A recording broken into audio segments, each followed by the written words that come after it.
19 de março de 2016. No ar, a hora e a vez da pequena empresa. E hoje visitamos um empresário que fabrica máquinas e equipamentos para a indústria alimentícia. Também vamos ouvir Adelmo Emerenciano, especialista em direito empresarial. Ainda vamos acompanhar o Dr. Marcos Tavares Leite. E em nossa sala de visitas, o presidente do Simp, Joseph Curi, entrevista Dimas Ramalho, presidente do Tribunal de Contas do Estado de São Paulo. Estamos chegando!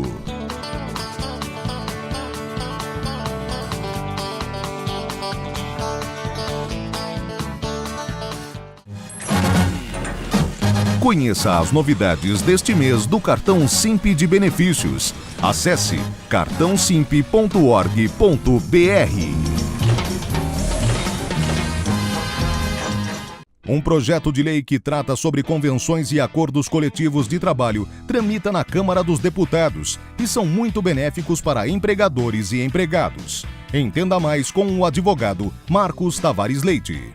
Existe um projeto de lei de número 4.193 de 2012, portanto tramita há 4 anos na Câmara dos Deputados, que trata justamente de um mecanismo, uma forma que resguarda direito dos trabalhadores com assistência de seu sindicato, mas que faz reconhecer e prevalecer a negociação, os acordos coletivos entre o sindicato dos trabalhadores, uma empresa ou grupo de empresas, específicos para aquele local, aquele setor ou aqueles trabalhadores.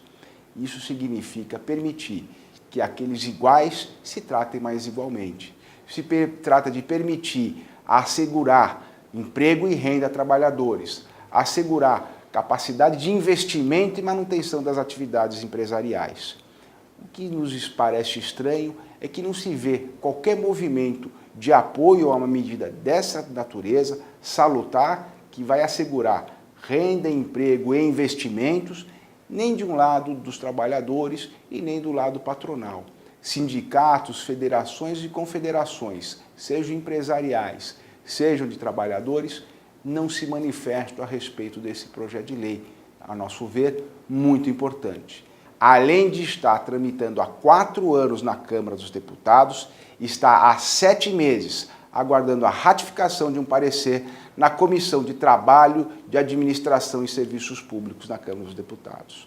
Esta é um projeto de lei realmente importante. Ele não vai preterir direito de ninguém, não vai retirar direitos de ninguém, até porque assegura que aquilo que é dispositivo constitucional e que trate de higiene e segurança do trabalho não pode ser alterado, não pode ser previsto.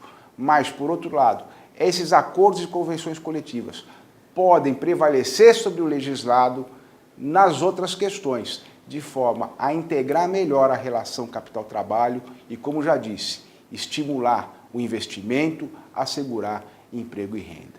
Nós não podemos ficar atrelados a uma consolidação das leis do trabalho com mais de 70 anos de existência e que foi elaborada baseada na Carta de Lavoro do regime fascista da Itália da década de 30.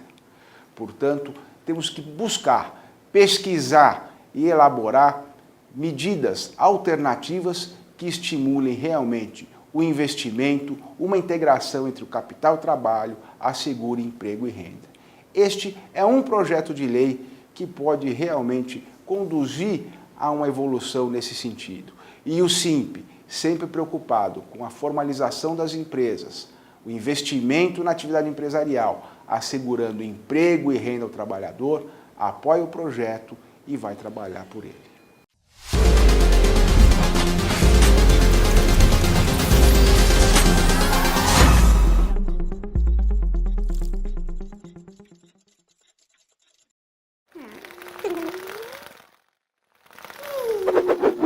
Acontece em São Paulo. São Paulo ganhou no último dia 12 de março uma linha de ônibus que percorrerá pontos turísticos e históricos da capital. Assim como em outras grandes metrópoles do mundo, os veículos têm 2 andares com vista panorâmica. O serviço permitirá que, por um valor fixo, os turistas ou moradores que querem conhecer melhor a capital paulista possam embarcar e desembarcar quantas vezes quiser em um período de 24 horas. O ônibus passará por lugares como Catavento Cultural, Museu de Arte Moderna, Museu do Futebol e Pinacoteca do Estado. Excelente novidade para todos que querem curtir a cidade de São Paulo.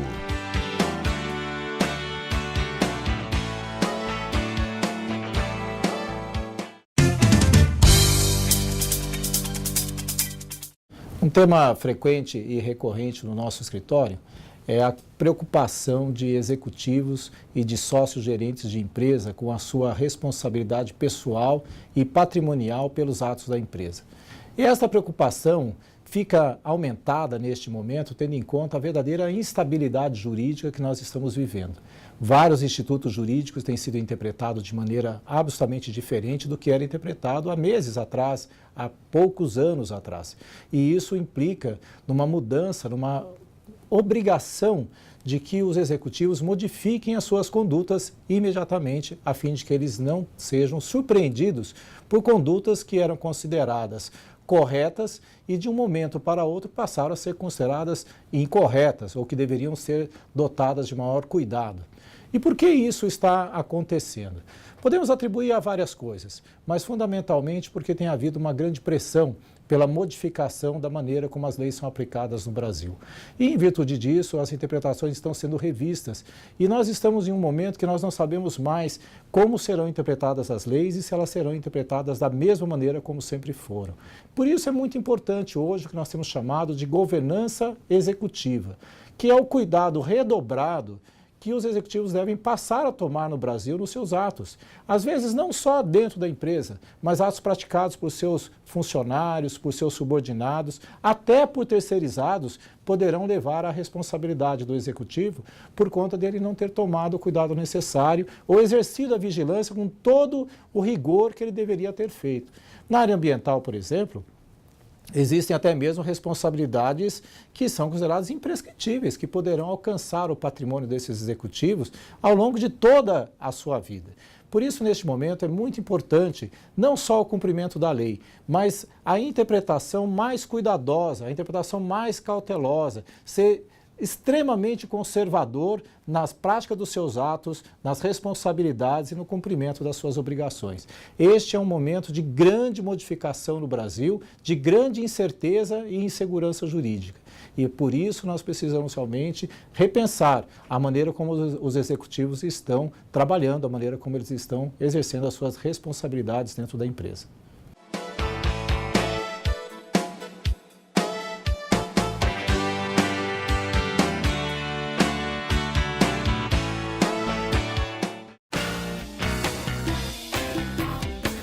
Você sabia como Michelangelo pintou o teto da Capela Sistina? Utilizando uma técnica chamada afresco, em que a pintura é feita sobre uma argamassa de cal e areia. Como esse tipo de trabalho seca rápido antes de botar a mão na massa, o italiano teve de estudar bastante quais imagens planejava recriar. A tarefa é hoje uma das maiores atrações do Vaticano. Essa, você sabia?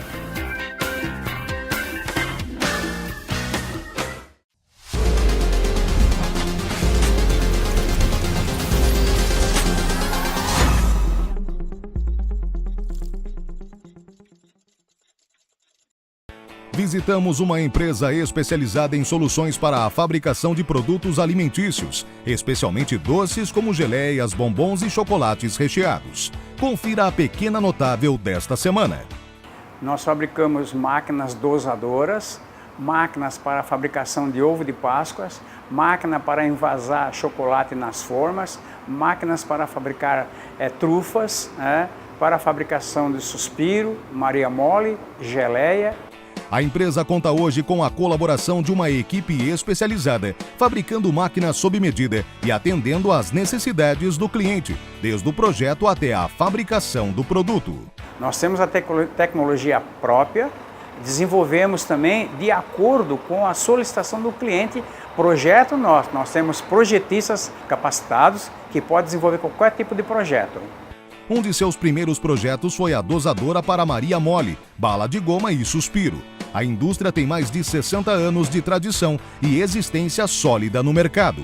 Agradecer ao SIMP e à pessoa do Sr. Cury também, por ter nos lembrado que continue fazendo esse trabalho que é de suma importância para todos, não somente para nós que estamos aqui, como para aqueles que nos assistem.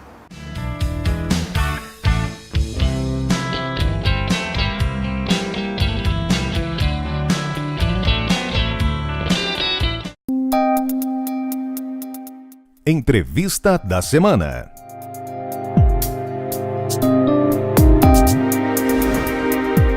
O nosso convidado de hoje é o presidente do Tribunal de Contas do Estado de São Paulo, recém-empossado, que muito nos honra com a sua participação, que é o Dimas Eduardo Ramalho. Prazer tê-lo conosco. Prazer é meu, sempre é importante estar aqui nesse programa. Muito obrigado. O senhor acaba de ser empossado como novo presidente do Tribunal de Contas do Estado de São Paulo.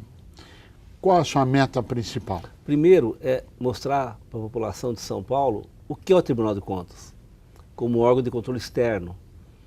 Porque muita gente sente a presença, mas ainda não sabe o que significa. Sim. Um órgão que tem 90 anos não pode mais passar sem ser conhecido.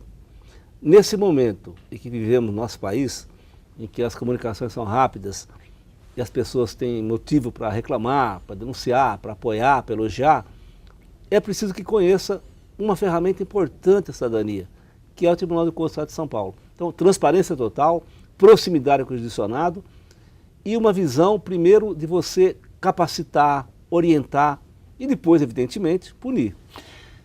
Me parece que o senhor tem viajado o estado inteiro. O senhor tem feito viagens semanais, o senhor tem organizado reuniões com juízes, promotores, enfim. Nos fala um pouquinho dessas viagens e a finalidade dela. Quando eu era deputado estadual, há 20 anos, eu organizei em Araraquara um encontro com o Tribunal de Contas. Porque os prefeitos com dificuldade queriam entender como fazer para não errar nas contas. Porque não é possível que todo prefeito acorde, o gestor fala, o que eu vou fazer errado hoje? Pelo contrário, a grande maioria é séria, correta. Fiz em Araraquara 20 anos atrás. Eu não sabia que ia para o tribunal. Até porque soubesse teria feito também. Mas não sabia.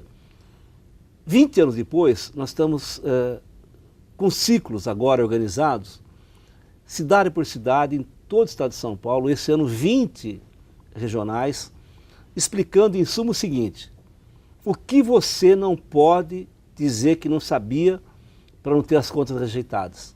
Ou seja, nós estamos ensinando o gestor, prefeito, secretário, vice-prefeito, o que não pode errar para que não tenha as contas rejeitadas e sofra as punições. Ministério Público, Poder Judiciário, as punições que vão inviabilizar politicamente uma gestão. As contas rejeitadas é um pré-requisito, um requisito que impede a reeleição ou a candidatura dos atuais poderes instituídos, vereador, prefeito e assim por diante. Isso é correto? É correto. Além de ter as contas rejeitadas, nas câmaras o tribunal julga e quem tiver a conta rejeitada, dependendo do acórdão, ficará inelegível por 8 anos. Os prefeitos que têm a conta rejeitada serão depois submetidos às câmaras municipais. Porém, o efeito disso é um efeito muito grande, porque imagina numa cidade, uma comunidade tomar conhecimento que o prefeito teve as contas rejeitadas, apesar de ter recebido chance, apesar de ter sido alertado, porque o tribunal alerta todo mês quando ele está gastando mais de pessoal que não pode gastar, e depois ele tem as contas rejeitadas.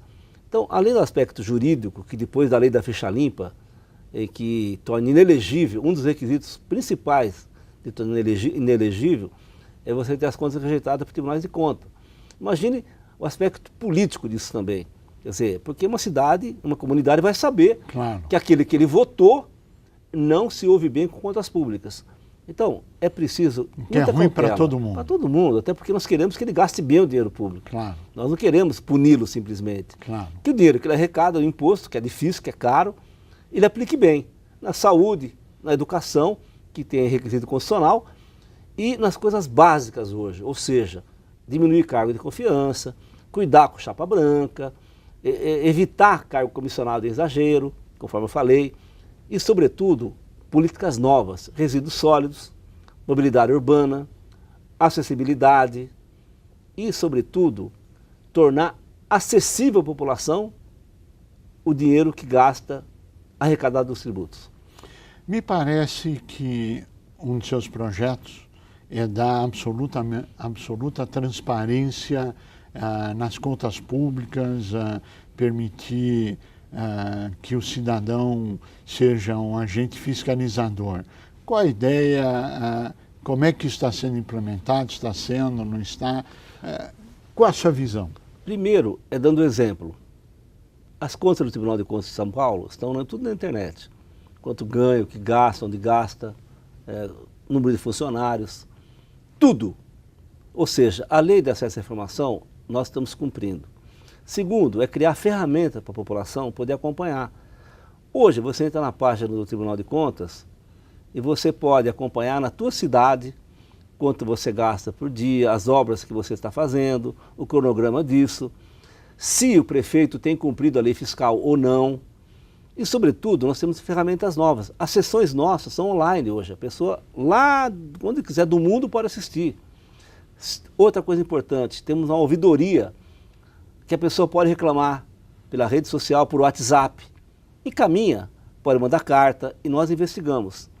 E mais ainda, você pode, daqui a um tempo, nós estamos colocando uma ferramenta que o cidadão vai poder verificar o andamento da obra online. Como é que está aquela obra naquele município, se aquele cronograma que o prefeito apresentou está sendo cumprido ou não, e fazer as denúncias. Agora, me parece que existe hoje vários telões dentro do TCE, que das 20 regionais, isto está em funcionamento? Olha, eu votei e defendi a teleconferência para preso. Ou seja, para que mobilizar segurança, colocar o fórum em perigo, se você pode usar a ferramenta tecnológica? Sim. Porque não tem sentido você ter computador se você não pode utilizar para melhorar a vida das pessoas. Claro. Porque a máquina melhor do mundo até hoje é aquela que fica na frente da máquina. Essa é a real, porque pensa, tem sentimento. Eu pergunto, se você pode fazer teleconferência com um presidiário, com um réu, por que você não pode usar essa tecnologia para o cidadão? Então hoje nós fazemos teleconferência com todos os regionais. Eu me proponho a fazer audiência via Skype com quem quiser. Quero falar com o presidente? Pois não. Agenda com a minha secretária e fala via Skype comigo, não precisa ir para São Paulo. Se aqui no planeta Terra mandamos uma nave para Saturno, ficou lá 10 anos de viagem, e você manda a mensagem lá para cá, como é que em São Paulo você não pode falar com a pessoa via internet, delimitar, eliminar campos e diferenças? Então, é você fazer uma coisa que é muito simples, Curi. É você colocar o tribunal acessível à população. E, mais ainda, com sentenças legíveis, no sentido de que, simples, né? Legíveis, claro, mas simples. Que a população entenda, um português mais coloquial. Eu procuro orientar meus assessores, faça as coisas mais simples, porque a população não tem tempo para ler e tem que entender para reagir e ter, sobretudo, uma relação de sinergia com o tribunal. Porque o grande fiscal é o auditor do tribunal, é o agente de fiscalização, sim, claro que é. Mas o grande fiscal é a população. Esse é o grande fiscal, que pode ver, mandar pela rede social, mandar informação, pode ligar, porque senão não adianta, você pode colocar um fiscal em cada esquina e daí? É a conscientização e a possibilidade de denúncia. Isso que é fundamental. Agora, eu ouvi dizer, não gostaria da sua confirmação, que instrumentos tecnológicos, de ter um robô, ter sistemas de computador para auditar, cruzar números, verificar, etc., estão nos projetos da sua gestão. Bom, isso não é mais projeto, porque quando você fica criando muito projeto, você não concretiza os projetos. Você não pode ter muitos projetos, tem alguns projetos fundamentais. Esse é um deles. Você tem um sistema de computação muito importante que você cruza os dados com a Receita, compatibiliza com o Ministério Público, com os municípios, com os órgãos de controle em geral. Por quê? Porque você assim, você cruza salários, você cruza gastos públicos, você verifica se o leito hospitalar naquela cidade está muito caro ou não, se aplicou bem na saúde, não só aplicar os índices constitucionais, isso é obrigação, mas apliquei na saúde mais do que necessário, só que a mortalidade infantil é muito ruim. A dengue pegou fortemente. Então nós estamos indo no conteúdo da gestão, não só os números frios. Outro dia eu verifiquei um caso interessante. Um hospital, que eu não vou citar o nome porque já passou, mas os números estavam bons, estavam excelentes. Só que eu comecei a verificar, eles fizeram a chamada conta de chegada. Tinha assim, tudo bonitinho. A cirurgia num dia e a anestesia no dia seguinte. E eu perguntei, por quê? Como é possível? E a resposta vinha. Não, fizemos tudo certinho. Eu perguntei, mas não é possível. Não, mas aqui funciona assim. Daí eu perguntei, eles estão brincando. Daí eles caíram na realidade que estavam mentindo. Mentindo porque estava no automático. Outro dia, uma escola sendo construída no estado de São Paulo. Deu problema no elevador. Eu comecei a questionar, por que dá problema? Não, o elevador está crescendo, é menor, é maior, não cabe no túnel e tal. Começamos a ver um mês de discussão. Nós fomos ver a escola, era térrea. Eu perguntei, elevador para baixo? Não, não pode. Ou seja, se você não tiver ferramenta, Google, que vai verificar, sem ser no lugar, você acaba engolindo números frios. E nós não queremos mais isso. As ferramentas tecnológicas têm que servir para você fiscalizar. O bom será isentado e louvado como bom. Agora, o ruim, infelizmente, será publicizado. Agora, esses projetos todos já estão em funcionamento? Já estão em funcionamento. Ou seja, cada vez mais a fiscalização se torna um fato concreto. Sim. Aliás, porque uma coisa que muita gente não percebeu ainda é que não tem mais segredo. Não tem mais segredo. Em qualquer cidade, em qualquer lugar do mundo, nós sabemos o que está acontecendo.